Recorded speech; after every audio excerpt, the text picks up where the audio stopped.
সাতক্ষীরা ও কলারোয়া সীমান্তে মাদক ও চোরাচালান বিরোধী বিশেষ অভিযান পরিচালনা করে বিভিন্ন বিওপি দায়িত্বপূর্ণ এলাকা থেকে ৩ বোতল ভারতীয় মদসহ প্রায় ২,৮৪,৫০০ টাকার ভারতীয় ঔষধ ও মাদকদ্রব্য জব্দ করেছে বিজিবি। বিজিবির এক প্রেস বিজ্ঞপ্তিতে জানানো হয়, সোমবার ৮ ডিসেম্বর পদ্মসাকরা, বাকাল চেকপোস্ট, গাজীপুর, তলুইগাছা ও কাকডাঙ্গা বিওপি এসব এলাকায় বিশেষ অভিযান পরিচালনা করা হয়।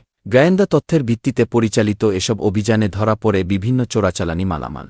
অভিযানে পদ্মসাকরা বিওপি দাসপাড়া আমবাগান থেকে ১,০৫,০০০ টাকার ভারতীয় ঔষধ, বাকাল চেকপোস্ট ৪,৫০০ টাকা মূল্যের ৩ বোতল ভারতীয় মদ, গাজীপুর বিওপি আলীর ঘের থেকে ৩৫,০০০ টাকার ভারতীয় ঔষধ, তলুইগাছা বিওপি তেঁতুলবাড়ি বাঁশবাগান থেকে ৭০,০০০ টাকার ভারতীয় ঔষধ, কাকডাঙ্গা বিওপি ভাদিয়ালি থেকে ৭০,০০০ টাকার ভারতীয় ঔষধ জব্দ করে। বিজিবি জানায়, চোরাকারবারীরা শুল্ককর ফাঁকি দিয়ে অবৈধভাবে ভারত থেকে এসব দ্রব্য বাংলাদেশে পাচারের চেষ্টা করছিল।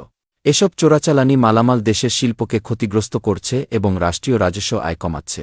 উদ্ধারকৃত মালামাল সাতক্ষীরা কাস্টমসে জমা দেওয়ার প্রক্রিয়া চলছে। স্থানীয় জনগণ বিজিবির এ ধরনের জনস্বার্থমূলক অভিযানকে স্বাগত জানিয়ে ভবিষ্যতেও এ ধরনের অভিযান অব্যাহত রাখার অনুরোধ জানান।